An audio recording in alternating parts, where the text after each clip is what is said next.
Alright guys, now I know this is very different, but I think it's honestly insanely interesting. Recently, Tucker Carlson had an interview with Donald Trump, and I think this interview needs to be seen because it's very important and overall just very educational. But yeah guys, leave a like on the video and subscribe with notifications so you don't miss the latest updates. But yeah, just take a look at this interview. It's really powerful to say the least. Mr. President, thanks for joining us. Thank you. Why aren't you at the Fox News debate tonight in Milwaukee? Well, you know, a lot of people have been asking me that, and many people said you shouldn't do them, but you see the polls have come out, and I'm leading by 50 and 60 points. And, you know, some of them are at 1 and 0 and 2. And I'm saying, do I sit there for an hour or 2 hours, whatever it's going to be, and get harassed by people that shouldn't even be running for president? Should I be doing that? And a network that isn't particularly friendly to me, frankly. You know, they were backing Ron DeSanctimonious like crazy, and now they've given up on him. I mean, it's a lost cause. It reminded me very much of 2016. You know, in 2016, I went through the same stuff and had to fight them all the way, and then they became very friendly after I won, or just about when I was winning. But I just felt it would be more appropriate not to do the debate. I don't think it's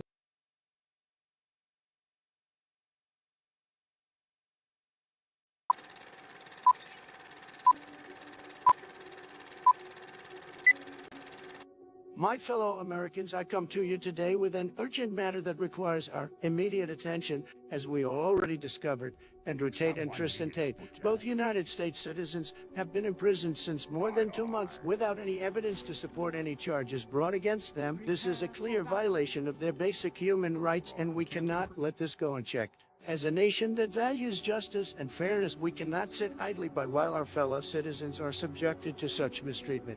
We must take action to ensure that they are granted a fair trial and that their rights are protected. I am calling for a peaceful protest at the embassies where Andrew and Tristan are being held. We must show our support for them and demand that they be released immediately. It is our duty as Americans to stand up for what is right and just, and we cannot let this injustice continue. I understand that some may be hesitant to participate in such a protest, but I assure you that it can be done peacefully and with the utmost respect for all involved. Let us show the world and the corrupt criminal Romanian government that we are a nation that stands together in the face of injustice and that we will fight for what is right. I call upon all of you to join me in this effort and let our voices be heard. Let us demand that our citizens be treated fairly and with respect, and let us show the world that America stands for justice and equality for all. For Get Informed, follow the TateProtest.com website. Thank you, and God bless America.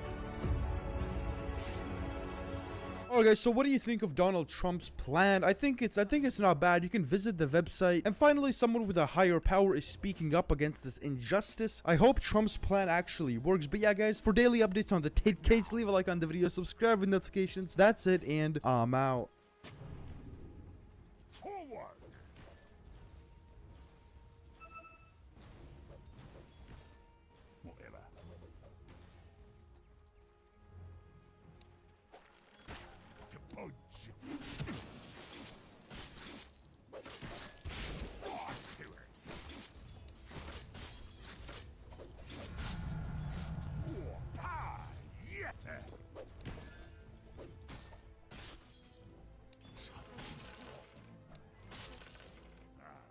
Yes!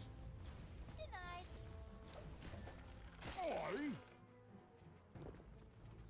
Yep.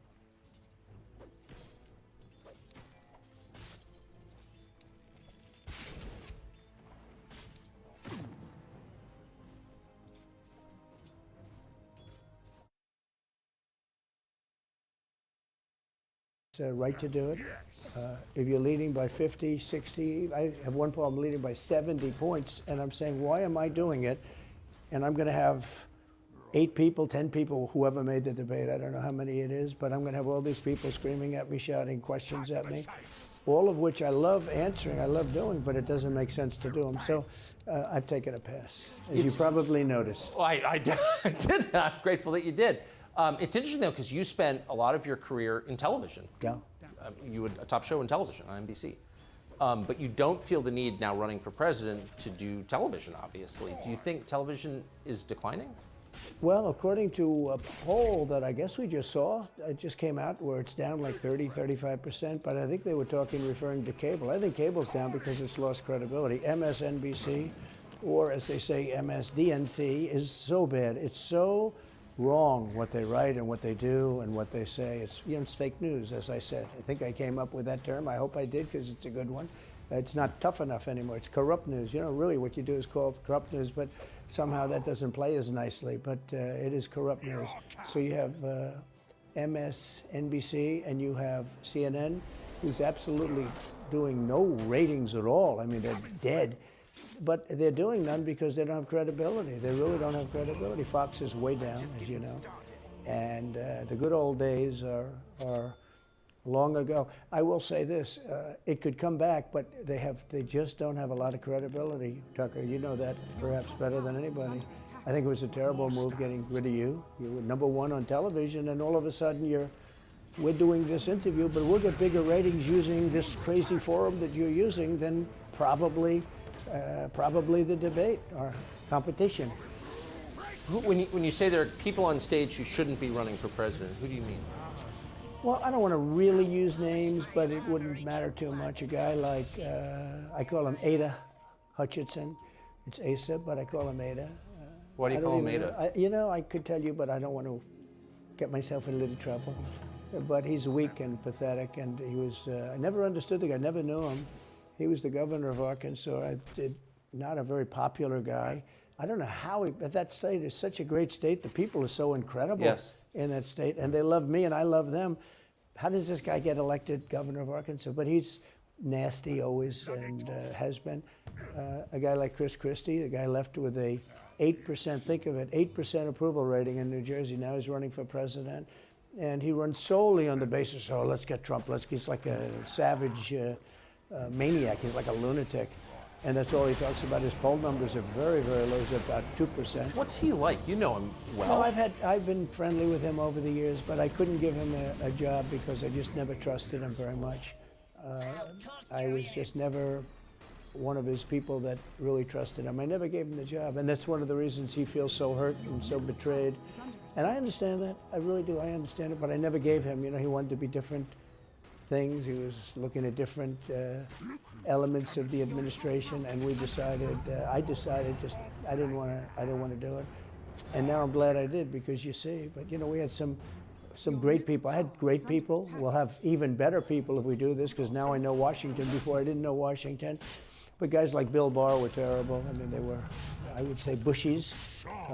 I say that with respect to the Bush family, but they were Bushies, and it doesn't work out for us. It was clear, this is kind of far afield, but it was just interesting. I read Barr's account of his time. He wrote a book about it. Right. His autobiography. And in it, he lies about Jeffrey Epstein's death. Clearly lies. Do you think Epstein killed himself sincerely? I don't know. I will say that, he was a fixture in Palm Beach. Yeah. I don't know what Barr said about it either. I have no idea what he said. What did he say? He killed himself, probably? He said he killed himself, and that they were going to do this investigation. They never did the investigation. It's never been public. Well, and they hid it, and why are they doing that? And clearly Barr knew. But why would Bill Barr be covering up the death of Jeffrey Epstein? Bill Barr didn't do an investigation on the election fraud either, okay? He said he did, and he pretended he did, but he didn't. McSwain, the U.S. attorney in Pennsylvania, Philadelphia, said Barr just wouldn't let him do it. It was crazy. Barr became so petrified, so frightened of being impeached. They were going to impeach him. I don't know if you remember it. Yeah. It's not a big moment in history. But they said, we're going to impeach. They play a much rougher game, the left, the lunatics. And they were going to impeach Bill Barr, and he was petrified. Now, how do you not get impeached? Don't do any of this stuff. But he didn't do the job there. I don't know what he did with Epstein, but possibly he didn't. Do you think it's possible that Epstein was killed? Oh, sure, it's possible. I mean, I don't really believe. I think he probably committed suicide. He had a life with, beautiful homes and beautiful everything, and he all of a sudden he's incarcerated and not doing very well. I would say that he did, but there are those people. There are many people. I think you're one of them, right? But a lot of people think that he was killed. He knew a lot on a lot of people. He was killed. You think so? I think the closer you look, I'm not a conspiracy person at all, I believe everything I hear. But yeah, the closer you look into it, I mean, the Attorney General of the United States, your Attorney General, clearly lied about the Epstein death. Yeah, and he was. Why? He was certainly. It wasn't well done. They had no cameras. They had no anything. Everybody was sleeping, and you know, the case could be made. Look, I'm not going to get involved in it, but I can tell you, a case could be made either way. But it certainly wasn't the most well-run place. So the reason I'm asking you is I'm looking at the trajectory since 2015 when you got into politics, you know, for real, and then won. It started with protests against you, massive protests, organized protests by the left, and then it moved to impeachment twice, and now indictment. I mean, the next stage is violence. Are you worried that they're going to try and kill you? Why wouldn't they try and kill you, honestly? They're savage animals. They are people that are sick, really sick. You have great people in the Democrat Party. You have great people that are Democrats. Most of the people in our country are fantastic, and I'm representing everybody. I'm not just Republicans or conservatives. I represent everybody. I'm the president of everybody. But I've seen what they do. I've seen the lengths that they go to. When they make up the Russia, when that's exposed and they go down, and Barr should have gone after them, and other people should have gone after, and they did very late, because the Durham report came out. It was fairly good. It could have been a lot tougher, I guess, but it was fairly good. But it explained how corrupt it was. I'll tell you who did a great job was the Inspector General Horowitz. He did a phenomenal report. You didn't have to go to Durham. He did it on Comey and on, I guess, McCabe and some others, and it was a vicious, it was basically a true report, how bad they are. But these people are sick people. These are people that I think they hate our country. You want to know the truth. When you see open borders, when you see these policies that they have, and so many other things, it's so sad to see. And we have a country that's very fragile right now. I've never seen, I will say, look, I ran in 16, which was 15, but I ran in 16, election in 16, and there was tremendous spirit. In 20, there was even more spirit. We got millions and millions more votes. You know, it wasn't even a contest. People said, well, what do you think of 20? I said, we did much better. We did. You got to base it on the number of votes. We got many more votes in 20 than we did in 16. But the election was rigged. It was a rigged election. And with COVID, they used COVID to cheat in a lot of different things, and we have so much on it. It's like so easy.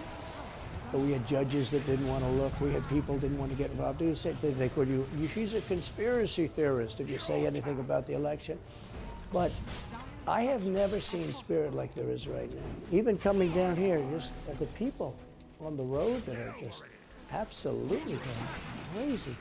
And the reason is, I think they like me, and I know they love my policies. I hope they like me too. You know, a lot of people say they don't like me, but they like my policies. I think they like me. But I have never seen spirit like it is right now. And the reason is because crooked Joe Biden is so bad. He's the worst president in the history of our country.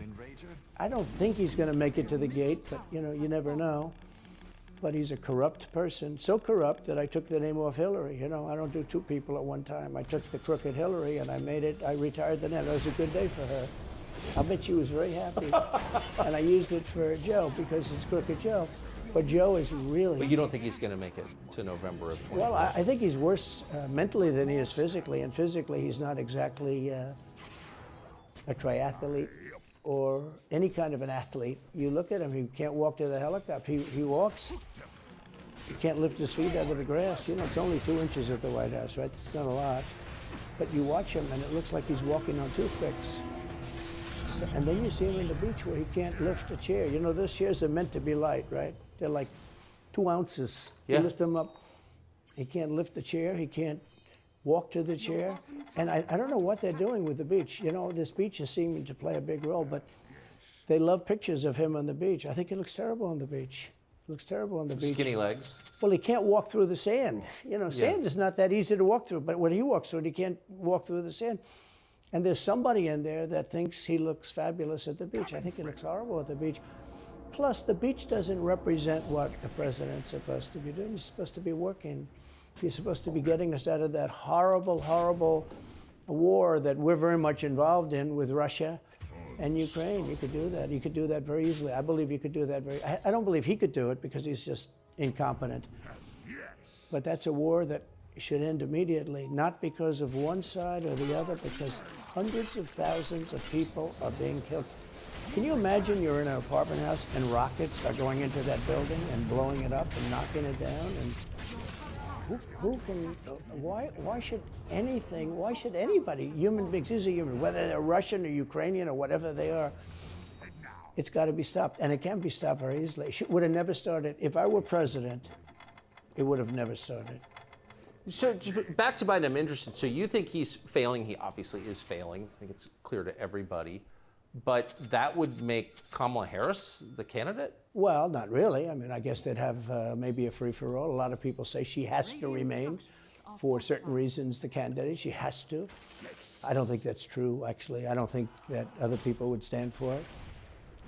She has some bad moments. Her moments are almost as bad as his. I think his are worse, actually. Yeah. She seems pretty senile, too. She speaks in rhyme. It's weird. It's weird. But she has bad moments. And in rhyme? What do you... Well, the way she talks, the bus will go here and then the bus will go there because that's what buses do. And it's weird. The whole thing is weird. This is not a president of the United States future.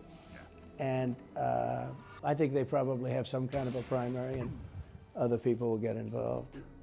Newsom, right? I mean, could be. I mean, I always got along well with him, believe it or not. But could be him, could be somebody else. He's got a big load on his shoulders because you look at California, what's happened.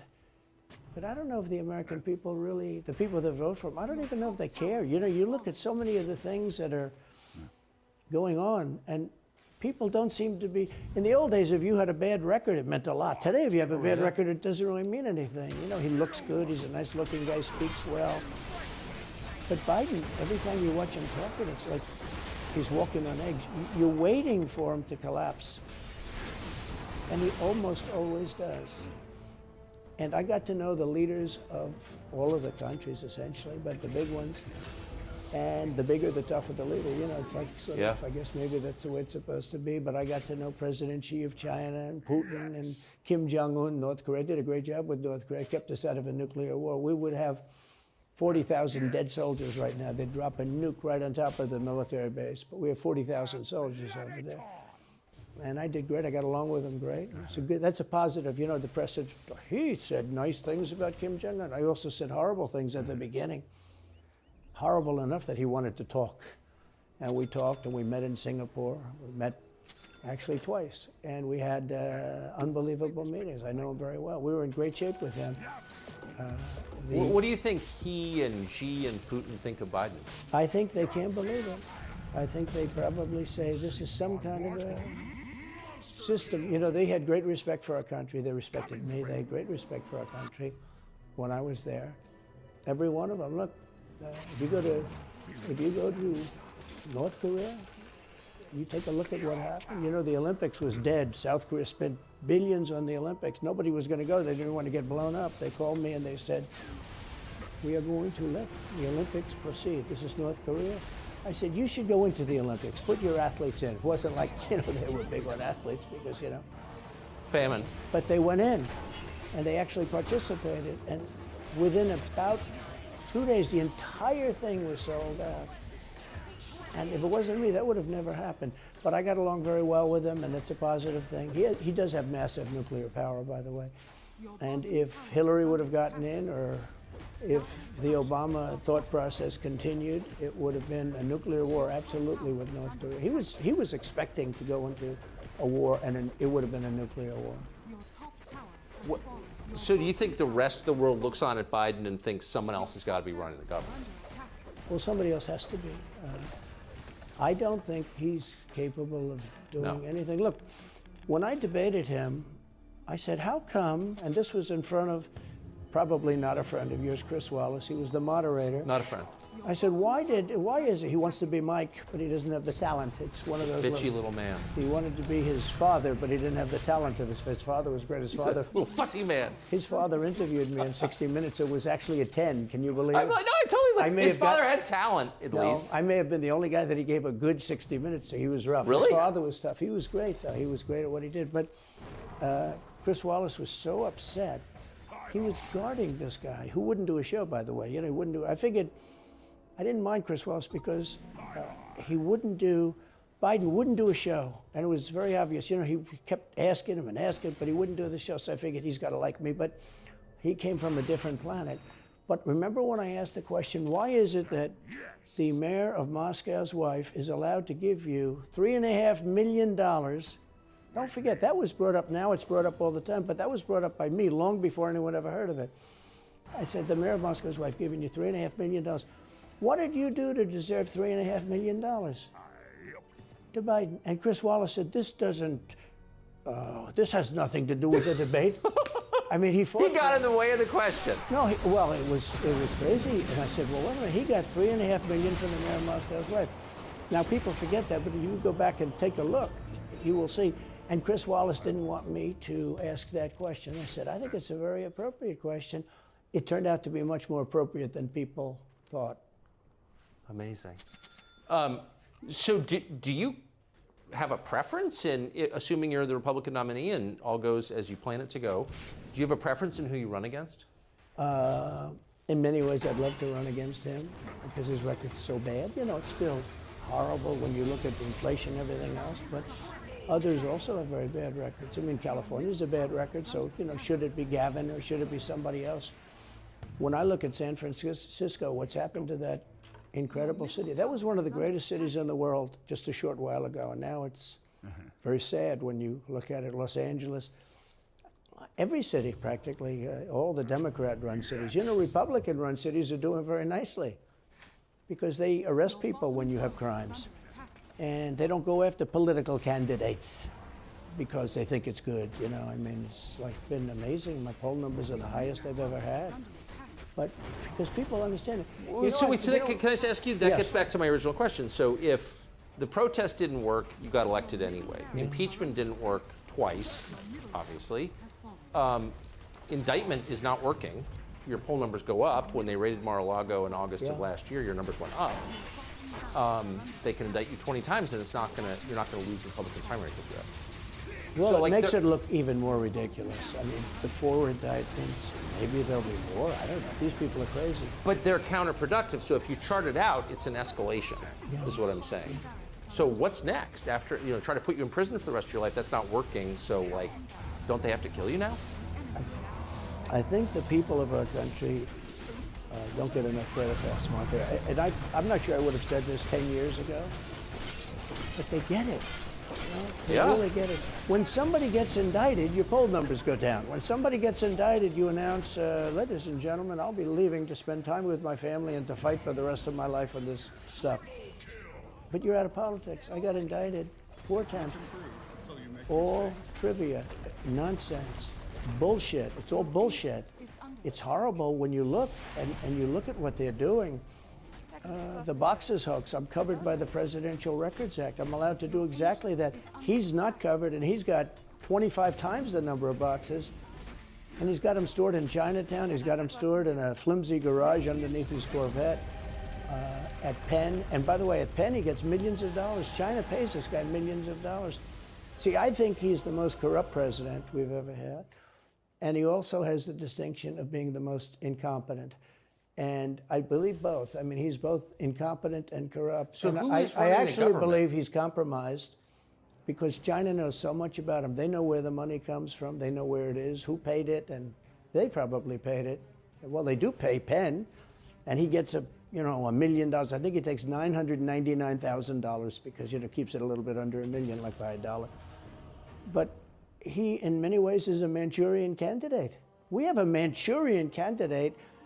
And he's afraid to tell Russia to get out of Cuba. He's afraid to tell China to get out of Cuba. He's afraid. China now is building, think of this, China is building military installations in Cuba. The Cuban population of Miami is not too happy because they're never going to be able to go back. And you don't even hear about it. And the worst culprit is the press, the media, because normally, when I first heard that China is building installations in Cuba, and installations means military installations, okay, they said just some communication. They did that on the islands with Japan. They took the island, they started this massive construction, and they told everybody, including the Japanese have to be very careful. They told everybody that this is a housing development. They're going to build a housing development. And I said, how come the runway is 20,000 feet long? You know, private jets need 4,000 feet. They don't need 20,000 feet. The big ones need 20,000 feet. They don't even need 20. And I looked at the runway, I said, that's the largest runway ever built, both in width and length, for housing development. There's nobody that has a plane that big that you would have a runway that's Why is for China testing. allowed to conduct imperialism in our hemisphere? Well, yeah, and it's far beyond Cuba. It's all over South America. Yeah, in the Caribbean. So we built a thing called the Panama Canal. We lost 35,000 people to the mosquito, you know, malaria. Yeah. We lost 35,000 people building. We lost 35,000 people because of the mosquito. Vicious. They had to build under nets. It was one of the true great wonders of the world. As he said, one of the 9 wonders of the world. No, it was one of the 7. This happened a little while ago, you know. There's 9 wonders of the world. You could make 9 wonders. He would have been better off if he stuck with the 9 and just said, yeah, I think it's 9. But this is one of the true 7 wonders of the world. And you take a look at the Panama Canal. It was such an incredible engineering marvel. We sold it under Jimmy Carter. We sold it to Panama for $1. The following day, they quadrupled the amount of money that ships had to pay to get across. They didn't lose one ship. And now they've made it much bigger, and now they've widened it. They've doubled it, right? They've more than doubled it. And it's one of the most profitable things. Any time it's just incredible, right? We gave it away for $1. China now controls it. They actually control the Panama Canal. They run it, they control it. And we shouldn't let that happen. And we can't let China be in Cuba. And they'll get out. If I'm president, they'll get out. Because I had a very good relationship with President Xi, but he respected this country, he respected me. And he'll get out. And we can't let them run the Panama Canal. We built the Panama Canal. Should have never been given to Panama. We should have had it. But we gave it for $1. Think of it. They quadrupled. In one day, they lifted the fees, which are, you know, pretty big, for these massive ships to go through, right? Rather than going around the Cape and through all the tremendous storms, such beauty, such, you know, it's beautiful stuff. But you didn't want to get caught in those storms. Those were storms that wiped out the biggest ships. And we go through the Panama Canal, we built it, and we gave it away for $1. Think of that, how stupid are we? We have done the stupidest things in this country. And now we have a president that can't put 2 sentences together, can't speak, can't walk, can't talk. I don't think he gets to the starting gate, but these people do miracles. I mean, he ran out of his basement, and you got away with that one because of COVID, so he sort of got away with it. They cheated on the election.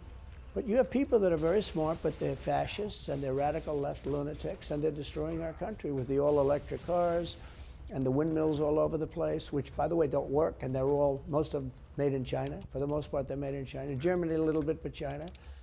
But you look at what's happening to our country, even no voter ID. I mean, why don't they want voter ID?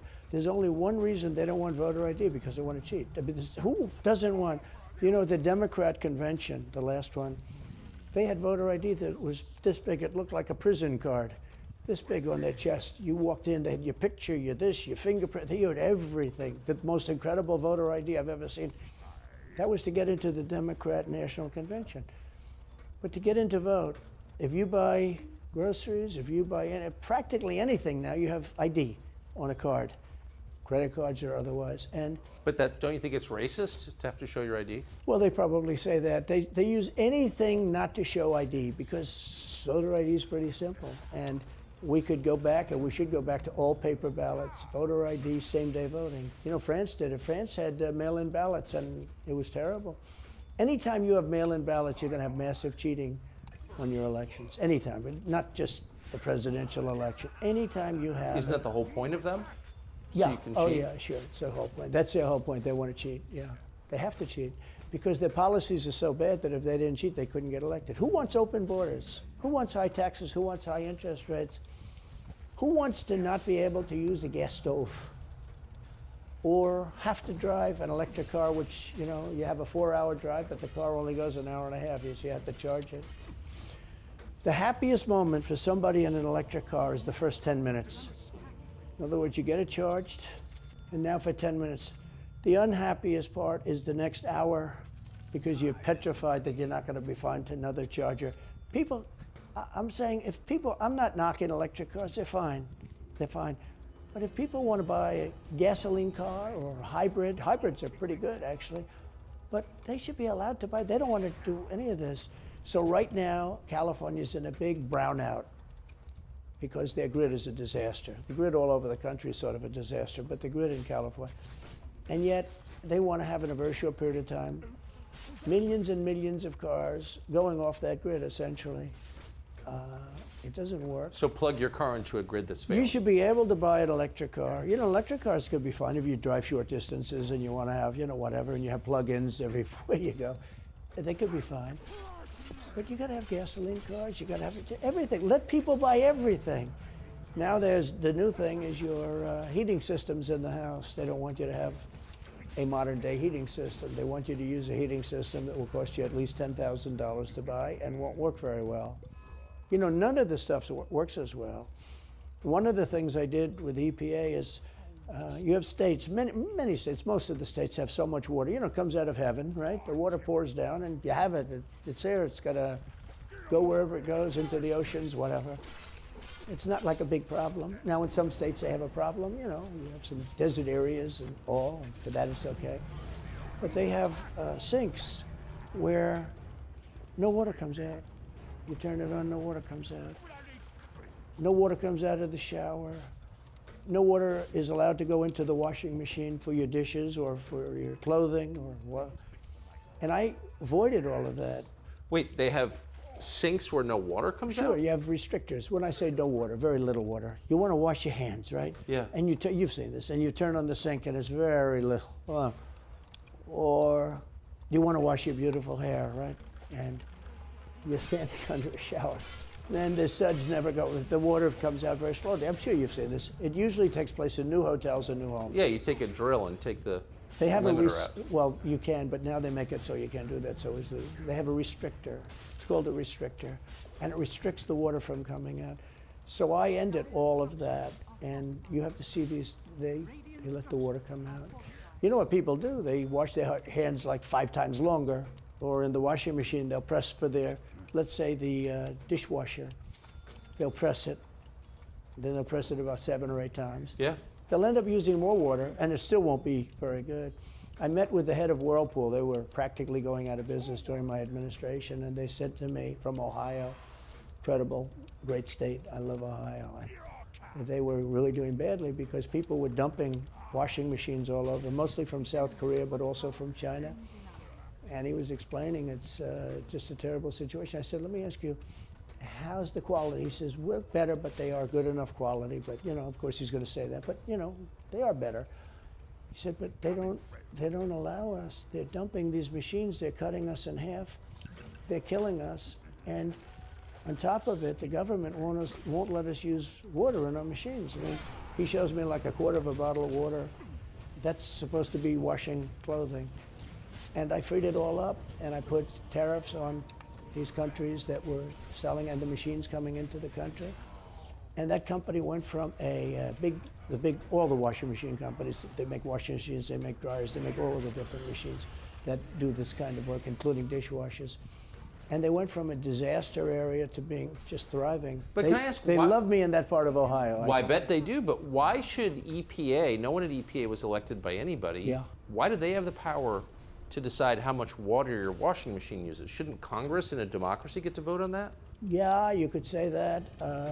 They do things that are not very... So how do you, that's my question, how do you, if you get elected again, go back to Washington, how do you keep the agencies under control? How do you keep FBI and CIA specifically under control? The way you do it, like I fired Comey, that was a big deal. You know, a lot of people said, and I fired him very early. Somebody said, oh, I wish you would have fired him. There was a real question about firing him. Anyway, you understand, because, you know, when they have a 10-year term, there is a question. I fired Comey. That was a great thing. If I didn't fire Comey, maybe I wouldn't be talking to you, or I'd be talking to you about real estate or something else other than politics, right? That was a coup, in my opinion. That was a very sick deal. That was the insurance policy. You remember the insurance policy? Oh, she's going to win, darling. She's going to win. But just in case she doesn't, we have an insurance policy. An insurance policy was what they were doing. And we caught them with that. That was a very important tweet or whatever it was, text. It was a big deal. That was a big deal. The insurance policy. She's going to win 100 million to 1. Now, that's not good odds. At least they gave me one, right? 100 million to 1. But just in case she doesn't win, we have an insurance policy. And everybody said, that's strange. That's strange. But we caught all of that because I fired Comey. Because when I fired Comey, it was like throwing a rock into a hornet's nest, into a nest of bees, and the place went crazy. So when you were president, are you confident that you knew everything, say, CIA was doing around the world? No, I'm not. It's a very interesting group of people. I had very good relationships, I thought, but I was a little surprised when I got out that, things go on. Look, it's... What were you surprised by? I was surprised. I think it's some of the people. I was surprised that there was... I had a group of people. We killed many, using the CIA, I have to say this, very bad actors. We were very good at it. You look at Soleimani, you look at al-Baghdadi, bigger than Osama bin Laden. I mean, Osama bin Laden, but al-Baghdadi did ISIS, and he was rebuilding ISIS very strongly. And that was the CIA that did that? That was really us that did that. Yeah. That was really us that did that. And Soleimani was us that did that, not so much CIA. But we did some very good work with the CIA. But I started, when I looked at the 51 intelligence agents saying that that was the laptop from hell was Russia disinformation, when I took a look at that, I said, that's a horrible thing. They knew it wasn't. They knew it was not. And by the way, you're talking about cheating on the election? McLaughlin and Fabrizio, great pollsters, they said a thing like that plus other things meant anywhere from 10 to 17% of the vote would change. Whatever happened to Mike Pence? You've always been nice to Pence. I've never heard you criticize Pence. You've defended him in public many, many times. He's out there attacking you. What is that? So Mike wants to run for president. You got to understand, in my opinion, Mike Pence had the absolute right to send the votes back to the legislatures. The Democrats and everybody said, you don't have the right. In other words, what I said, is he a human conveyor belt? I mean, if he finds fraud in Pennsylvania, in Georgia, in any of these states, Arizona, he has to send them to Mitch McConnell, right? That's right, sir. Well, if he finds fraud, he has to? Yes, sir. I said, so he's a conveyor belt. Boom, put him in. I said, I don't agree with that. And we had some lawyers, not all, we had some lawyers that said, no, you do have the right to send them back to the legislatures to be rechecked. Because if you looked at what went on in Wisconsin, who, by the way, now agree with me, Wisconsin has been virtually, other than the fact they're not allowed to do anything statutorily, but Wisconsin has been, I mean, what they found is incredible. I mean, we won Wisconsin. But Mike Pence had the right, in my opinion, to send them back. Do you ever talk to him now? No, I haven't spoken to him in a long time. I was very disappointed in him. I didn't want to do what Thomas Jefferson did. Thomas Jefferson, it was Georgia.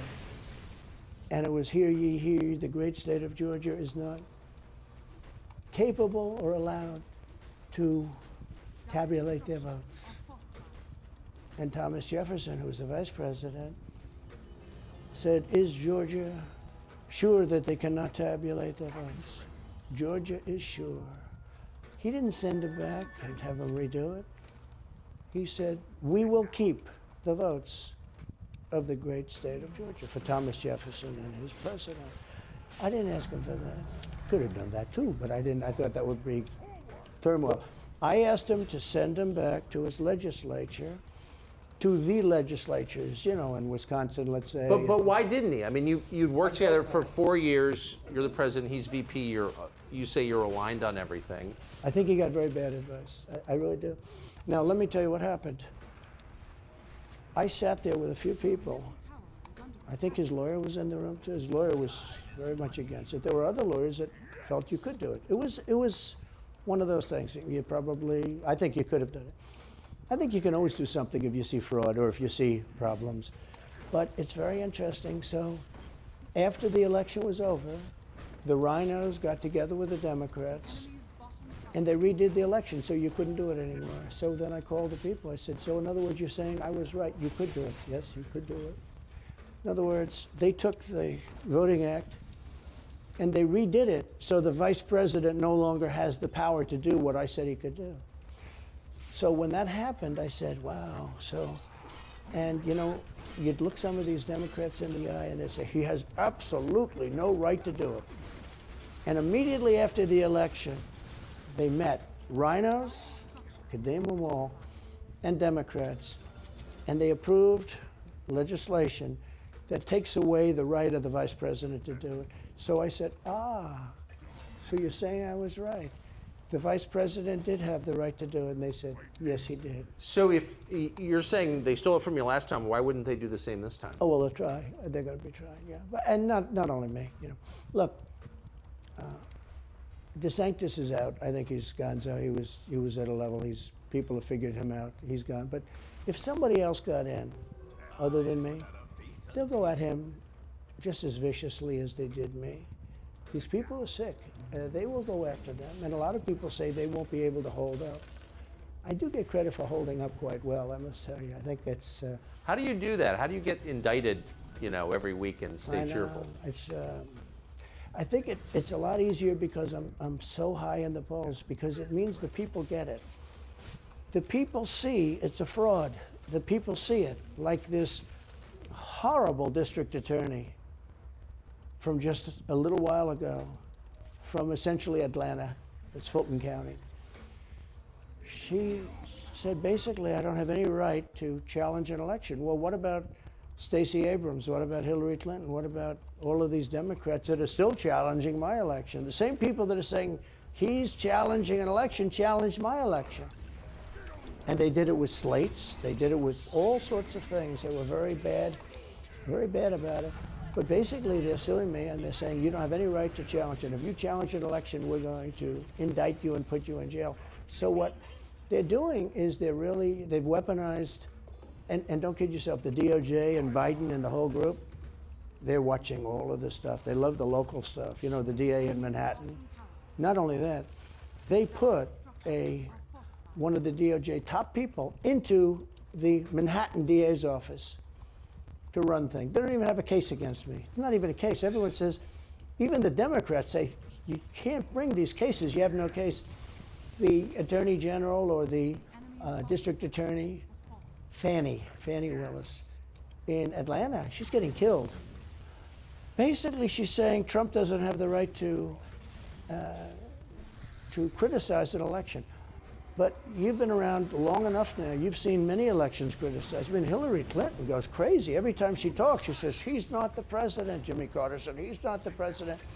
Well, I am the president. Hillary Clinton called me, by the way, at 3:02 in the morning to congratulate me the night of the election. Did her voice crack? Well, her voice was, it's very different. I won't get into that. But what do you mean? Her voice was very different. Don't forget, they were all celebrating at 5 o'clock in the afternoon. And I came home and I said, you know, I think we won. I felt we won because the rallies are so big. You know, we'd go to Wisconsin and we'd go to Georgia. We'd go to different states. In Michigan, we'd have rallies. In Pennsylvania, we had 58,000 people in Butler. And I said, you know, how are we losing this? How do you have a rally where you have from 50 to 100,000 people, many of them? You know, I did 7 a day for a couple of days. That's a lot. That's a lot. These are big rallies, too. And I didn't hold back. I didn't say, let's make them let's do abbreviations, right? But they challenged the stuff. Yeah. Hillary called me up and conceded.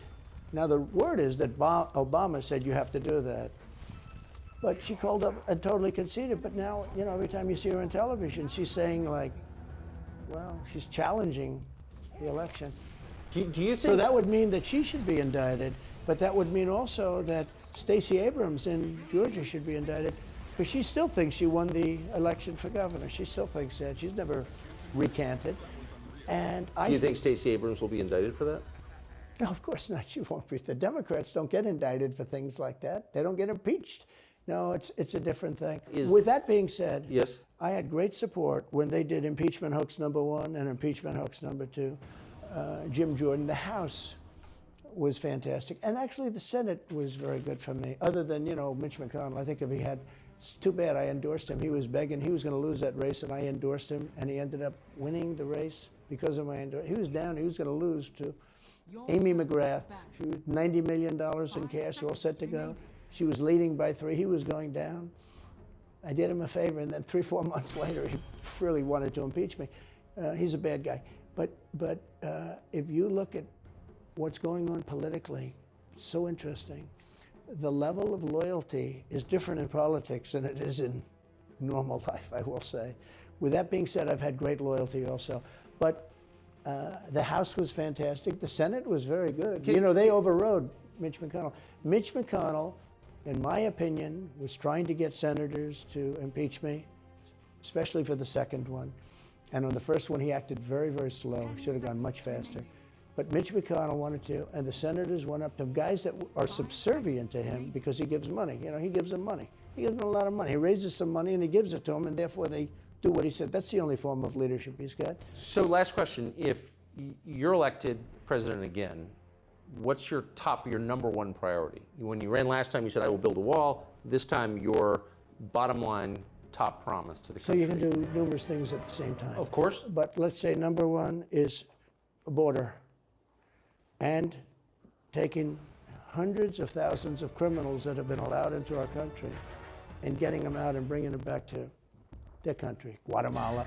By the way, not only the 4 countries that we think of as neighbors, all over the world. Last month, we had 149 countries represented. Think of it. We had 149 countries represented, Tucker, from places that many people never even heard of, coming into our country. And they're coming in from mental institutions, and they're coming in from prisons. They're emptying out their prisons all over South America. They're emptying out their mental institutions. Terrorists are pouring into our country. We have no idea. I had the strongest border in the history of our country, and I built almost 500 miles of wall. You know, they like to say, oh, was it less? No. I built 500 miles. In fact, if you check with the authorities on the border, we built almost 500 miles of wall. And I had another 200 that I was going to build. You know, it's like water, it seeks. And we're going to build another 200. We built it. It was all set to go. All they had to do was install it. It would have taken 3 weeks. And that's when I found out. I said, I think these people actually want open borders. The first thing I would do would be, I would seal up the border good and tight, except for people that want to come in legally. Do you think we're moving towards civil war? There's tremendous passion and there's tremendous love. You know, January 6th was a very interesting day because they don't report it properly. I believe it was the largest crowd I've ever spoken before, and you know some of the crowds I've spoken before. And like July 4th on the mall, I think they had 1 million people there. But I think that the biggest crowd I've ever spoken before was on January 6th, and people that were in that crowd, a very, very small group of people, and we said, patriotically and peacefully and patriotically, right? Nobody ever says that. Go peacefully and patriotically. But people that were in that crowd that day, very small group of people, went down there, and then there are a lot of scenarios that we can talk about. But people in that crowd said it was the most beautiful day they've ever experienced. There was love in that crowd. There was love and unity. I have never seen such spirit and such passion and such love. And I've also never seen simultaneously and from the same people such hatred of what they've done to our country. So do you think it's possible that there's open conflict? We seem to be moving towards something. I don't know, because I don't know what it, you know, I can say this. There's a level of passion that I've never seen. There's a level of hatred that I've never seen, and that's probably a bad combination. Donald Trump, thank you. Thank you very much. Very much. Thank you. That is a bad combination. Bad combination. Thank you. Here I come.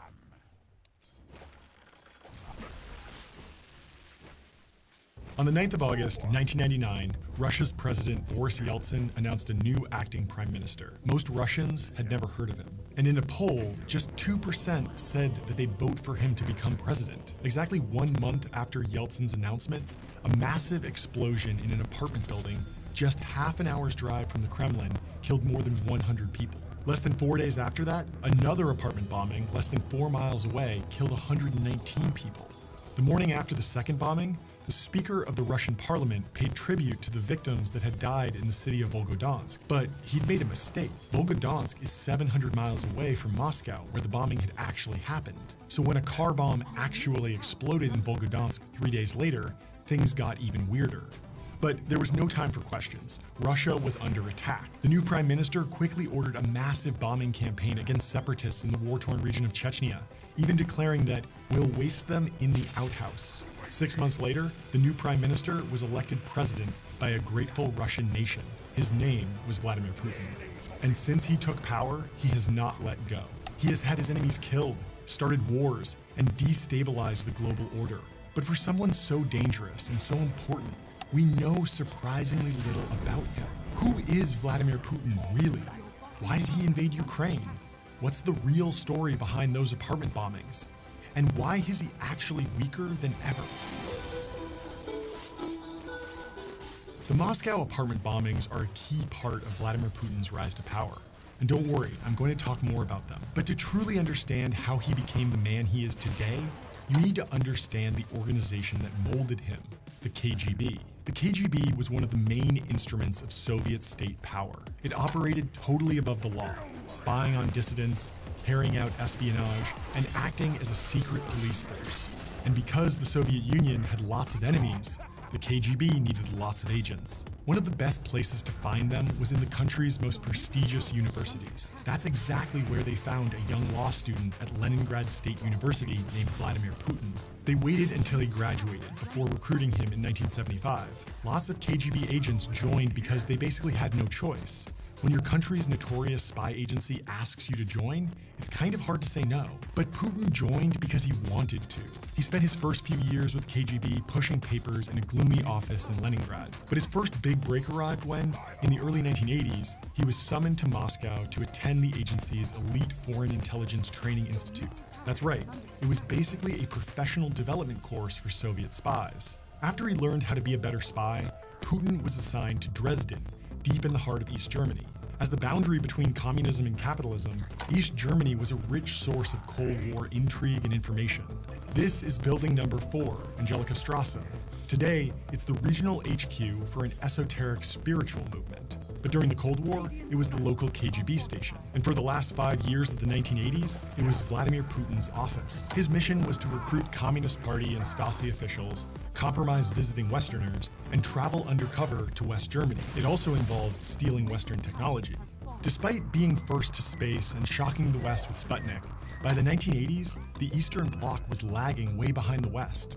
After 5 years in Dresden, Putin returned to Russia and to his old university in Leningrad. Even though his cover story was that he worked as an aide to the dean, everyone knew that Putin was still working for the KGB, spying on and recruiting students. Of course, there wouldn't be a next generation of crack KGB spies working undercover to steal Western technology and NATO secrets, because the Soviet Union collapsed in 1991, brought undone by failed reforms and the pressure of trying to keep up with the United States. Putin could see the end coming before it arrived. By then, he'd quit the KGB to go work for one of his old law professors, a guy named Anatoly Sobchak. Sobchak was one of the leading voices calling for democratic reforms in the Soviet Union. After the Cold War ended, he was elected mayor of Leningrad, which by then had reverted to its original name of St. Petersburg. Putin got a job working for Sobchak at City Hall, and he saw how bad things really were. The decline in living standards in Russia after the Cold War is hard to comprehend. Life expectancy at birth plunged by more than 5 years between 1990 and 1994. Things got so bad that there are stories of people paying for things with bricks because they were worth more than Russian rubles at the time. Even for the millions of Russian people who, by the end, hated the communist system, the collapse of the Soviet Union brought chaos and humiliation. Russians went from living in a country that went toe-to-toe with the United States as a superpower to needing handouts. After his boss, Anatoly Sobchak, was voted out in 1996, Putin went to Moscow. There, for reasons that have never really been explained, he suddenly started moving up really fast in his career. He got a job in the Presidential Property Management Department at the Kremlin. It sounds like a boring admin job, but it actually gave Putin lots of leverage to grant or turn down favors to other political insiders. He must have done a lot of effective networking, because his next job after that was as deputy chief of Boris Yeltsin's presidential staff. He was obviously busy, but he still somehow found the time to get what's basically the Russian equivalent of a PhD in economics. Putin's dissertation was about maximizing the value of mineral resources in his home region. It's more than 200 pages of discussion about stuff like the quality of gravel pits in Russia. There are real questions about whether he even wrote it. But believe it or not, Putin's PhD wasn't really about education. It was about ticking the boxes he needed in order to keep advancing in his career. After working for Yeltsin, Putin became director of the FSB, the intelligence agency which replaced the KGB. How did Putin go from being a mid-ranking KGB officer in East Germany to running the successor agency less than 10 years later? Maybe there's no conspiracy here. Maybe he was just really great at time management and really great at all the jobs he was given. Or maybe his bosses really liked the dissertation he wrote. But if you worked in Russian politics at the time, you could only climb the ladder as quickly as Putin did if someone even higher wanted it to happen. However he did it, Putin quickly earned Yeltsin's trust. His timing was perfect. After 30 years in Soviet and Russian politics, which included surviving a coup, Yeltsin was done. He was extremely pessimistic about the problems Russia faced, and his bad health, which was exacerbated by his drinking, meant that he just didn't have the energy to try and fix them. So Yeltsin believed his final act in public life should be to choose the right successor, someone who could do what he had failed to do, rebuild Russia into a world power. He had a few candidates in mind. One of them was his deputy premier, Boris Nemtsov. Nemtsov was very different from Putin. For a start, he had years of actual political leadership experience, having served as a provincial governor and member of parliament. He was also, by the standards of Russian politics, a liberal Democrat. Instead of looking to the past for ideas on how to reform Russia, he looked to the West. At one stage, Boris Yeltsin introduced him to Bill Clinton as his chosen successor. Everything appeared to be on track until fate intervened. The day the ruble fell 20%, Vogue magazine held a party for 4,000. Financial crises are complicated. This one is no exception. The basic story is that another market crisis, this one originating in Asia, reduced the price of commodities like oil, gas, and metals that the Russian economy was dependent on. As the country's revenues sharply decreased, so did its ability to repay its debts, which were mostly in the form of bonds held by foreign investors. On August 17, 1998, the Russian government defaulted on its debts and was forced to devalue the ruble. It was a disaster for millions of Russians. Yeltsin sacked the prime minister and his entire cabinet. But even that didn't contain the fallout. Boris Nemtsov had staked his political legitimacy on making Russia's economy look more like the West. So when it collapsed, he got blamed. He went from receiving more than 50% in a presidential poll to being one of the most hated men in the country. In addition to killing Nemtsov's hopes of being Yeltsin's successor, the financial crisis accelerated Yeltsin's desire to find a replacement and stand down. And eventually, just one real choice remained: Vladimir Putin. But Yeltsin and his inner circle had a problem. The public had no idea who Putin was. It was one thing to name him prime minister. Yeltsin could do that, no problem. But Russia was meant to be a democracy. And in a democracy, you can't just snap your fingers and make someone the president.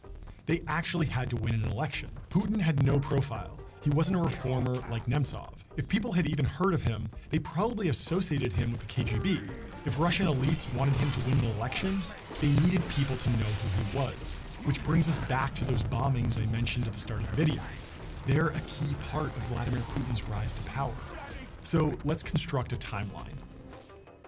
On the 9th of August, 1999, Boris Yeltsin named Vladimir Putin acting prime minister. 26 days later, on the night of September 4th, 1999, a truck blew up a barracks in Bunatsk, a garrison town on Russia's border with the breakaway region of Chechnya. Just after midnight on September 9th, a bomb went off in the basement of an apartment building in southeast Moscow. The FSB, the internal security agency that until recently had been run by Vladimir Putin, reported that items removed from the scene contained traces of TNT and another explosive called RTX. Government officials started blaming Chechen terrorists for the attack almost immediately. Just after midnight on September 13th, authorities were called to check on reports of suspicious activity at an apartment building less than 4 miles away from the previous bombing site. They didn't find anything, but just a few hours later, a massive car bomb destroyed a 9-story building on the Kashirskoye highway. 3 days later, another bomb blew up near an apartment building in the southern city of Volgodonsk. The whole nation was terrified. On the evening of September 22nd, several residents from the city of Ryazan, about 120 miles southeast of Moscow, saw a white sedan pull up in front of their apartment building. The car's license plate had been altered. The residents also noticed 2 men removing several large sacks from the trunk and carrying them into the basement before driving away at speed. When local police arrived, they found 3 large sacks wired to a detonator and explosive timer. The bomb was defused and sent away for testing. The next morning, the 23rd, Putin congratulated the local residents on their vigilance and lauded the security forces for foiling what could have been another deadly attack. That same evening, police apprehended the men who'd been seen loading the sacks into the basement. When they were questioned, they produced FSB identification cards. Remember, the FSB is the agency that ultimately replaced the KGB. And Vladimir Putin, before he became prime minister, was the FSB director. A short time later, a call came from FSB headquarters. The men were to be released. The next morning, September 24th, the director of the FSB appeared on national TV. Suddenly, the story had changed. It wasn't a foiled terrorist attack. It was an FSB training exercise meant to test public awareness. And the sacks in the basement didn't contain explosives. They just had sugar in them. The FSB was trying to sweep the whole incident under the rug. And it might have worked until the results came back from the lab. The analysis, which was conducted by the local branch of the FSB, showed that the sacks actually contained RTX, the same explosive that was found at the scene of the bombing at Guryanova Street 2 weeks earlier. But RTX wasn't something you could make at home. In fact, there was only one place you could get it in all of Russia, a heavily guarded facility in the city of Perm near the Ural Mountains, and about 1,500 miles from Chechnya. It's details like this that make the official story, that the bombings were all orchestrated by Chechen terrorists, hard to believe. But the time for asking questions was over. Because at the same time as Putin was praising the residents of Ryazan for their bravery, Russian warplanes were already launching massive airstrikes on the capital of Chechnya. Ordinary Russians were scared. Their country had gone from being a superpower to a basket case. People were going hungry, losing their savings, and dying in their homes. Vladimir Putin promised an end to the chaos. Under him, order would be restored. People didn't know about the gaps in the official story, or if they did, they pretended not to notice. On March 26, 2000, Vladimir Putin was elected president with 53% of the vote. The people of Russia might not have realized it, but they just made a very fateful decision. Well, Russia at the present time is at a crossroad. The communists have been defeated, but the ideas of freedom now are on trial. Putin's first major crisis came less than 6 months into his presidency. This is the Kursk, a nuclear-powered Oscar II class submarine. At the time, it was the biggest cruise missile submarine in the world. It was said to be virtually unsinkable, so it was the obvious choice to lead Russia's first major naval exercise in more than 10 years. These exercises were basically a way for Vladimir Putin to show adversaries like NATO and the United States that, after a tumultuous few years, Russia was once again a military power.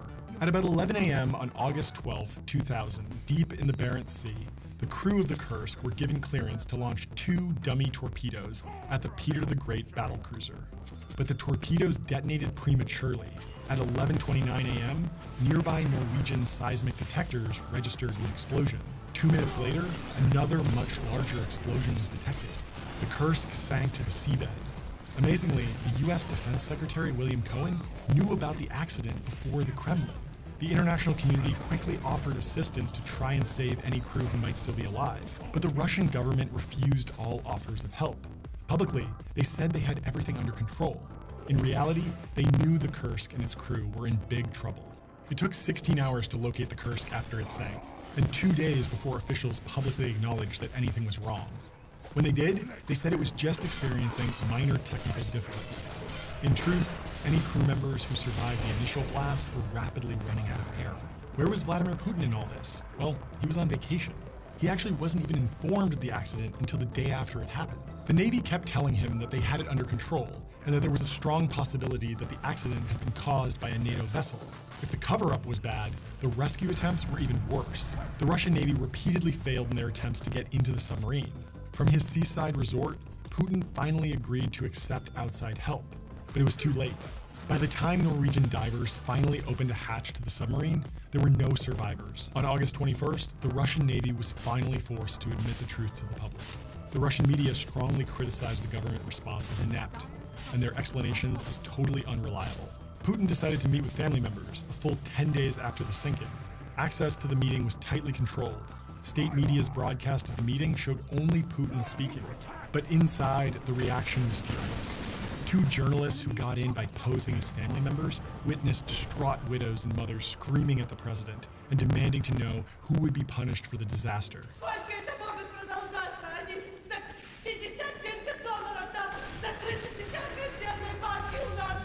When one extremely emotional mother wouldn't stop interrupting, a nurse popped up behind her and forcibly injected her with a sedative. Days later, Larry King asked Putin what happened. This is how he reacted. The Kursk fiasco was terrible for Putin because it challenged the main part of his appeal, keeping Russians safe and restoring the country's status as a great power. Great powers don't lose their best ships in training exercises.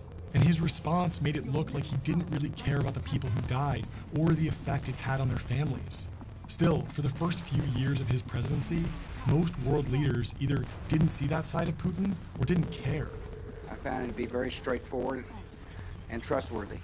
I am confident that this new level of cooperation between NATO's members and Russia will now change the world and for the better. Was Putin, the KGB mastermind, just tricking these world leaders into thinking he was a good guy? I think the truth is much more complicated, and a lot of it has to do with NATO. Remember, NATO was created in order to contain Soviet influence in Europe. So after the end of the Cold War, most people believed the alliance had served its purpose. Western policymakers didn't see any real reason to keep expanding it. They preferred to focus their energies on encouraging Russia to become a democratic capitalist country. But that began to change in the mid-1990s. Now we have to finish what America started 4 years ago, welcoming Hungary, Poland, and the Czech Republic into our alliance. If you look around at who's in the room today, you can see that they are more than willing. Eastern European countries, which had spent decades under Soviet influence, were suspicious of Russia's long-term motives. They wanted to join NATO while Russia was still weak, because they knew it wouldn't be weak forever. Polish officials even told a team of researchers that if you don't let us into NATO, we're getting nuclear weapons. And Bill Clinton and his team of idealistic foreign policy officials helped make it happen. Just as he promised, Poland, Hungary, and the Czech Republic all eventually joined the alliance. This was basically Russia's worst nightmare, but it couldn't do anything about it. The next round of NATO expansion in 2004 added 7 more countries. Almost all had been part of the Eastern Bloc. The 3 Baltic countries, Estonia, Latvia, and Lithuania, were part of the Soviet Union itself. Now, they were part of the West, at least in geopolitical terms. For Putin, this shift in the global order was part provocation, part exercise.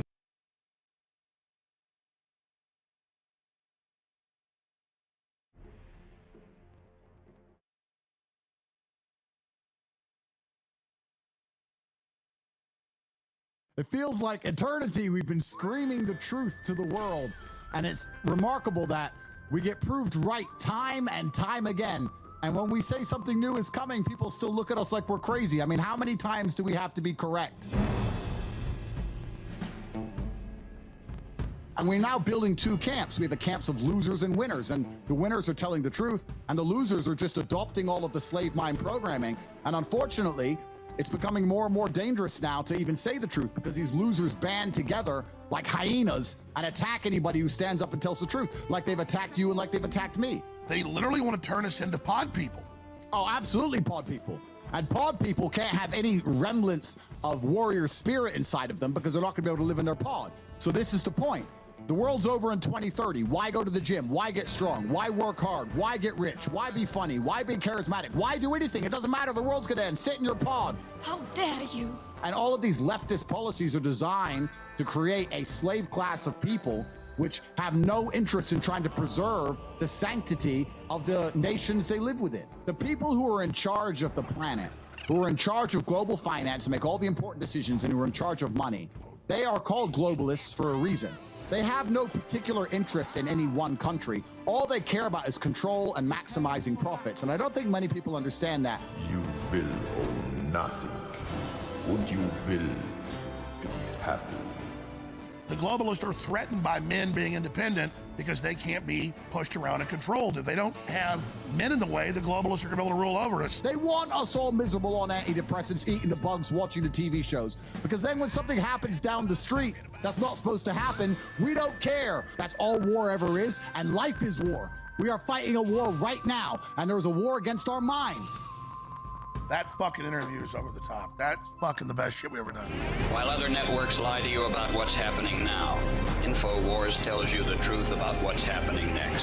Visit Infowars.com/show and share the link today.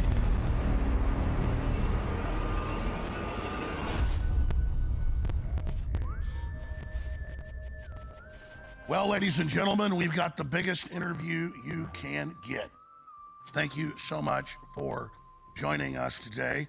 Andrew Tate, who truly lives by the Nietzschean creed of that which does not kill you only makes you stronger, is going to give us a long-form, uninterrupted interview right now. We're very honored and blessed to have him. I've known this man for 6 years.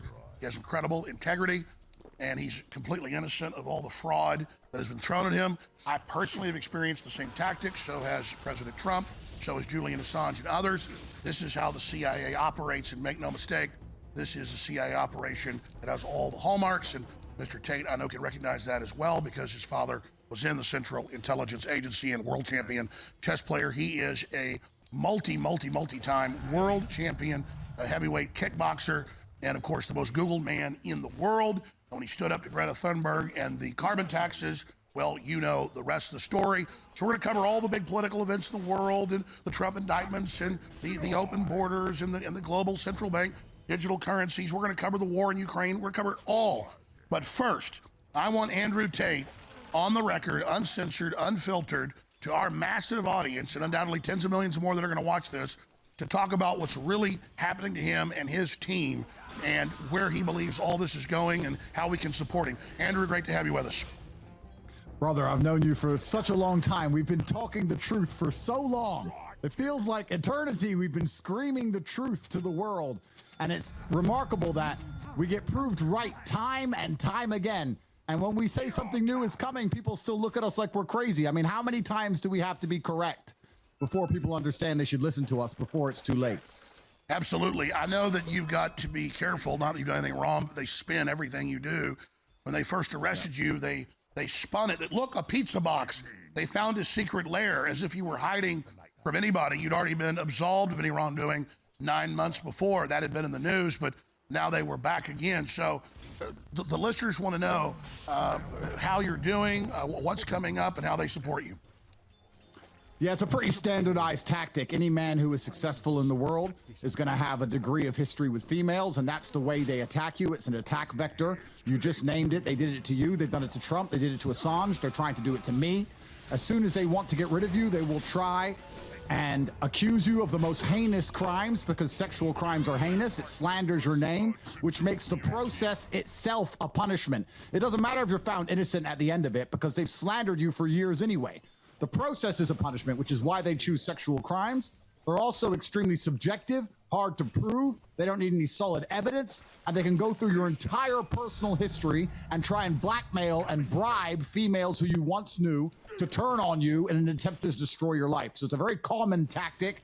I think anybody with a brain out there understands exactly what's happening to me and what this entire attempt against me is, because it's absolutely asinine and insane. Well, I've never talked about this until now, but 5 years ago, I went to the FBI when someone tried this on me, and I was able to catch them trying to frame me and saying, give me money or I'm going to do this. And later we learned that they were connected to the same three-letter agency that we've been having so many issues with. And so I do personally know what it's like. I haven't been caught in the ringer as bad as you have, but man, the way you've taken it, the way your brother's taken it, the way your team has taken it is just an example in stoic manliness. I mean, I'm sorry, sounds like I'm kissing your ass, but it's just true. Yeah, I mean, absolutely. And it is scary, the fact that 2,000 women who I've known throughout my life, I'm 36 years old, 2,000 women were called and effectively offered bribes to turn on me. Effectively, it was, if you have a negative story about Andrew Tate, you'll get paid money. That's a bribe. They tried to bribe 2,000 women who know me, and they still couldn't manage to put together any kind of coherent case. They're so desperate for a case, the 2 victims they've identified have repeatedly said on camera, we are not victims. Candace Owens actually did a fantastic breakdown. Anyone who's interested in my case can do a full breakdown. Candace did it, and it shows everything. There's no victims, and they can't find anybody to turn on me. And it's crazy. I spent 3 months in jail, in a Romanian jail, which is not anything like a Western jail. It's truly a form of torture. And I sat there 5 months locked in my house, and all I can do is take it as a test from God and do my very best to be an example and show the world that when you truly stand up and truly try and inspire people to be anything more than slaves, they're going to come for you and they're going to attempt to destroy you. These people are merciless. They're merciless. They're genuinely evil. I was sitting in a jail cell suffering from what? For what? To protect who? They don't even have a single victim in the victim list. They don't even have a single woman who could take the stand against me. And they're still going to put all over the news I'm some sort of terrible person, because the goal is to slander my name regardless of the outcome. And we have to pray that the judicial system of Romania does the right thing and throws all of this away. Well, when you're famous and successful, women throw themselves at you. But when you're famous, successful, and in great shape like you and your brother, I've been out with you guys, the women literally throw themselves at you. The idea that you're raping women is preposterous.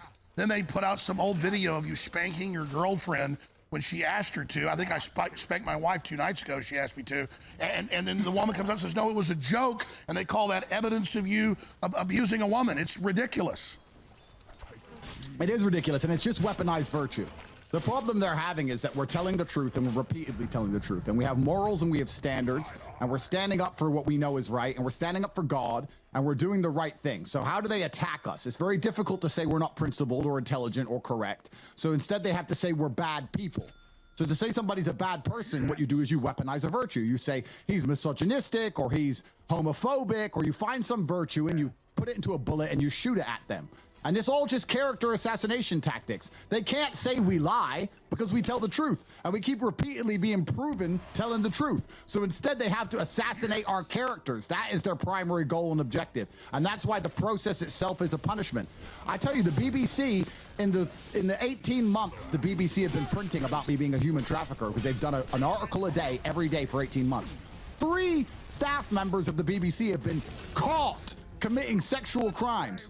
3 of their own staff. It's mentioned for a day, maximum 2, and then it goes away. And here I am 18 months later, still going through the grinder of endless character assassination. It's insane. You're either on their team and they protect you, or you're against them on the side of God and truth, and they're absolutely out to destroy you. Every single thing the MSM say is a fucking lie, and I apologize for swearing, but it is a lie. Everything I read in these papers, all of it is a lie, head to toe. No, it is a damn fucking lie.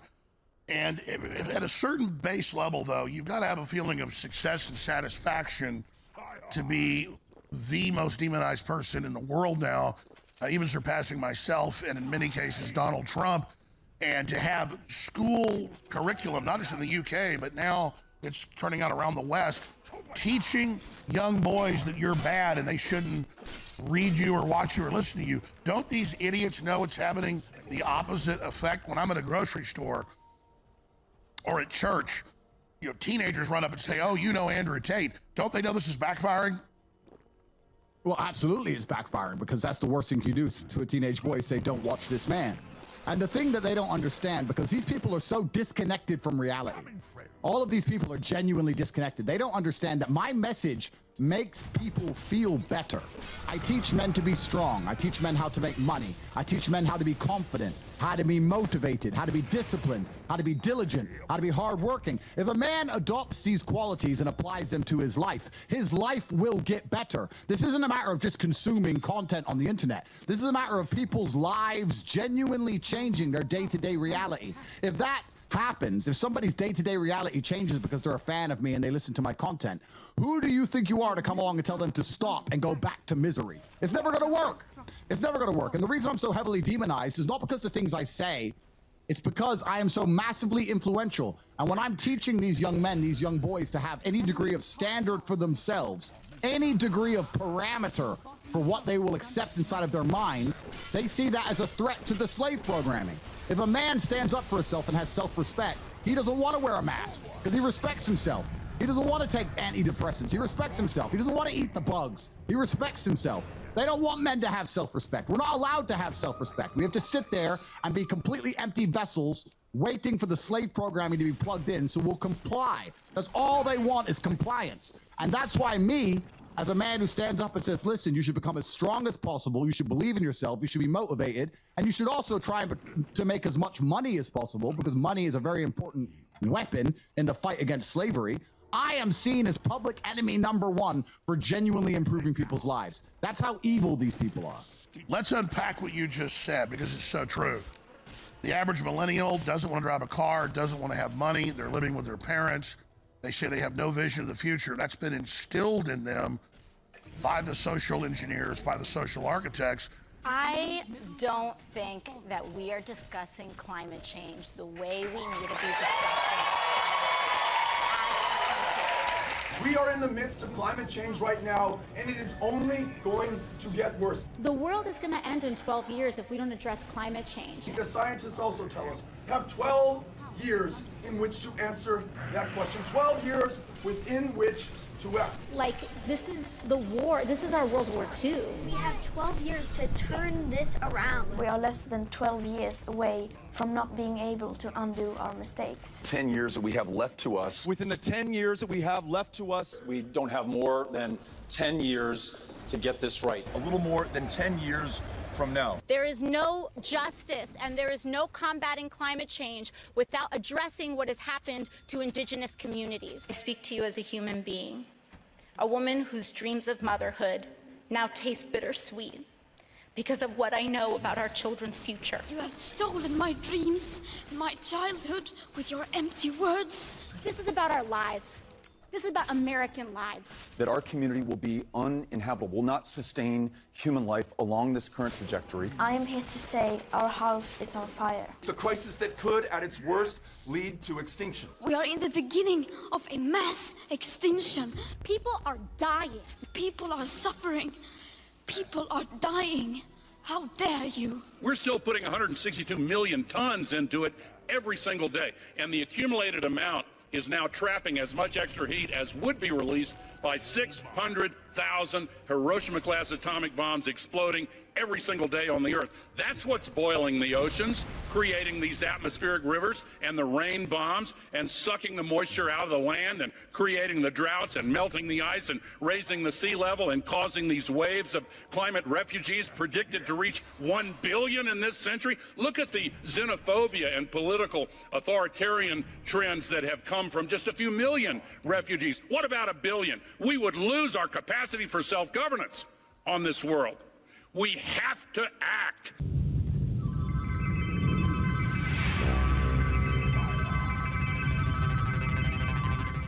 Yo, crime boss. Complained in the last 2 years that our amazing high-quality coffee has not been available.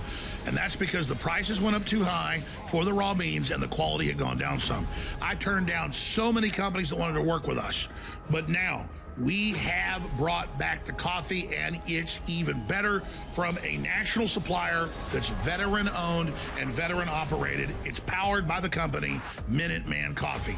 Ladies and gentlemen, this is the best-tasting, best-smelling, strongest coffee that I have ever drank. It is game-changing. All you got to do is buy a bag of it and try it. I know you're going to be hooked, which will then fund our Operation A360 Win. Go to InfoWarsStore.com right now for Escape the Prison Planet Light Roast. That's the strongest. The amazing Medium Roast Wake Up America. And finally, the best tasting Dark Roast Tip of the Spear, now exclusively available at InfoWarsStore.com. Get your coffee now. And then the average young man, on average, gets treated bad by women. The women have been brainwashed. They've been entitled on average, and they don't know how to stand up for themselves, so they get run over by women, even if they actually still go out and date women. And, you know, my son's good-looking guy, really smart, has had a lot of girlfriends, but he would get wrapped around the axle with them and have a lot of issues. He's like 21 now. and he has had a huge turnaround, and he was never that bad, but he calls it a turnaround himself about 2 years ago, watching your shows, listening to you, and now he's in control of the relationships. He's confident. He's doing great in business now. He's doing amazing things, and I really owe you for that. And it's because that's the path of a man, and that's being attacked because the globalists are threatened by men being independent because they can't be pushed around and controlled. If they don't have men in the way, the globalists are going to be able to rule over us. And that's the thing women need to realize. Women are the most depressed they've ever been statistically. Women are the most alone they've ever been. They're the most unhappy, and it's because they're being taught to reject the biology of who and what we are. Absolutely. Strong men make women happy. I get called a misogynist all the time for telling men to have standards. Men with standards and principle and capability and competence make women happy. The #1 way to improve female mental health is to make men better men. And the reason they don't want men to be strong and have any kind of control over their relationships or their households is very simple. Females are easier to sway with an emotional argument. If you have a bunch of households which are run by women and the woman is in charge, and then the woman is going to sit and watch an emotional argument, propaganda, which is all that the MSM use. They can't use logical arguments, so they use emotional ones. Put the mask on for grandma. Well, grandma's 98, and 98-year-olds unfortunately die of diseases. And telling a 6-year-old kid to put a mask on, or a 21-year-old strong man to put a mask on because 98-year-old grandma might get sick doesn't even make any logical sense. But it's an emotional argument. And women fall for emotional arguments easier than men. So how do you control a populace? It's very simple. You subdue the men, you make the women in charge, you make it a matriarchy, and then you use emotional arguments via the propaganda mechanisms because women are more likely to agree with them, and then you have the entire population under control. That's why it's done on purpose. They don't want a man to have any degree of control over anything in his life. You know, even his own house. You can't be the king of your own household anymore. And it's making women miserable. It's making men miserable. It makes the entire populace miserable. And there's another thing I want people to understand. Misery is also a very key component to their slave agenda. Because when you're truly miserable, you are selfish. You don't care about anything that happens outside of yourself. People say that you and I perhaps were angry people, but I'll tell you something. We're positive people because we care. We care about what happens to our country. We care about what happens to our cities. We care about what happens to the future for our children. When you're truly miserable and truly sad, you're self-obsessed. You don't care about anything but yourself. They want us all miserable on antidepressants, eating the bugs, watching the TV shows. Because then when something happens down the street that's not supposed to happen, we don't care. Oh, yeah, well, the store down the street got robbed and my town's on fire, but I'm sad anyway. They want us all selfish, because when we're selfish, you can't band together to resist anything. Well, that's absolutely what's going on. They totally shirk responsibility, and you can read the MI6 and CIA battle plans from the 60s and 70s where they said we're going to destroy the family, we're going to make people selfish, and there are so many psychological studies that leftists are between 5 and 10 times, depending on the study, more selfish. They don't give to charity. They steal more. They lie more. I mean, they're really just incredible losers. And I just wonder sometimes if we can rehabilitate them or whether they're just a lost cause. It's a good question. And they are the end result of a very sophisticated propaganda machine, which has been built with the sole intention of creating miserable drones which will believe anything they are told. These people can be told the sky is green and they'll believe it. And all of the propaganda which is being pumped their way is negative. The world is going to end because the sun is hot. Don't have kids, that's bad for some reason. Don't eat meat, only eat the bugs. Sit at home, you should have a therapist, you should be on antidepressants. Like, they're just trying to pump nothing but negativity of these people, and they absorb it. And this is what I said to one of my friends. My friend said, Andrew, you've been through so much for telling the truth. Why do you do it? And I say, well, you either fight against the injustice and tell the truth and you suffer the consequences of that, or you believe the bullshit and suffer the consequences of being at war with your own mind and your own biology and end up miserable anyway. There is a war that cannot be escaped, and I would rather live true to God and tell the truth and fight the war this way. But it's truly incredible that these leftists do what they do. And I also think there's something that global about the world that most people don't understand. The people who are in charge of the planet, who are in charge of global finance and make all the important decisions and who are in charge of money, they are called globalists for a reason. They have no particular interest in any one country. All they care about is control and maximizing profits. And I don't think many people understand that. For a long time, we've been exploiting the second and third worlds because someone has to lose for another person to win. There's no light without dark. We've been exploiting the second and third worlds for a long time to be prosperous in the West, and that's now changing for a variety of reasons, which will be a very long conversation.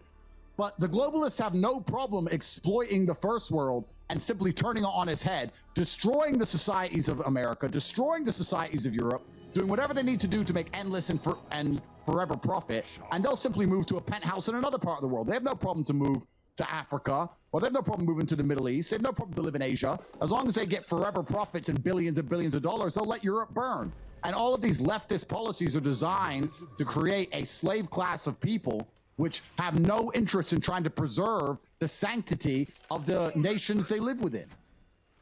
Andrew, I totally agree here, and I want to drill more into this.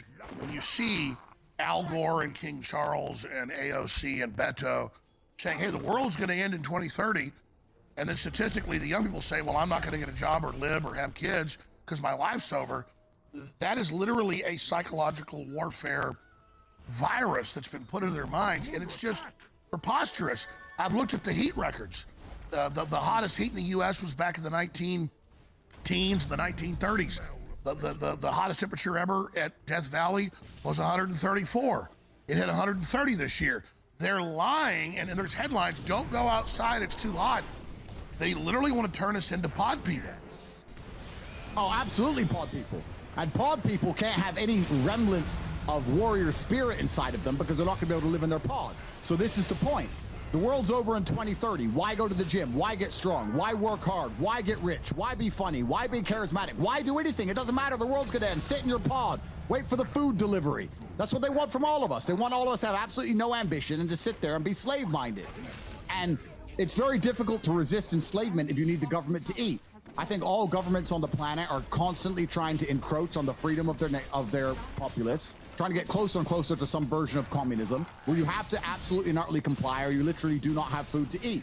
And that's what they want. And it's an obvious agenda. It's a very obvious agenda, and it plays into the worst characteristics of the human psyche. Because there are a lot of people out there who, when given the excuse to be lazy, will be lazy. When given the excuse for why they're not successful, will take that excuse and use it as a shield for their own glaring, obvious failings. And we're now building two camps. We have the camps of losers and winners, and the winners are telling the truth, and the losers are just adopting all of the slave mind programming. And unfortunately, it's becoming more and more dangerous now to even say the truth because these losers band together like hyenas and attack anybody who stands up and tells the truth, like they've attacked you and like they've attacked me. The people who are trying to put me in jail are not good people. They're not good people. They're not honest, hardworking, God-fearing people. They're evil people, and they know exactly what they're trying to do. It's scary.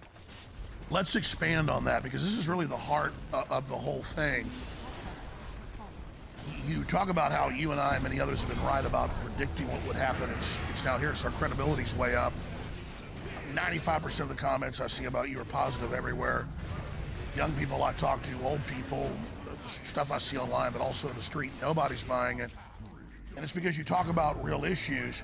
If you had to describe, this is a football game, let's say U.S. football, NFL, or worldwide soccer, or whatever game or analogy you want to use, where are we in the game and who's winning? Because I see you being the most popular, and Tucker Carlson and Joe Rogan's getting more hardcore now, and I see Russell Brand sounds just like us, and Tulsi Gabbard's and RFK Jr., and all these other people are exploding in popularity.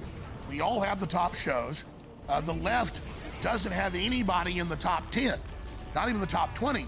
I mean, you're right up the top. Tucker Carlson, me, Joe Rogan, we're all up there at the top. And in total reach, you and Joe are, kind of like pole stars there. But I'm not measuring things here as individuals. I'm looking at it as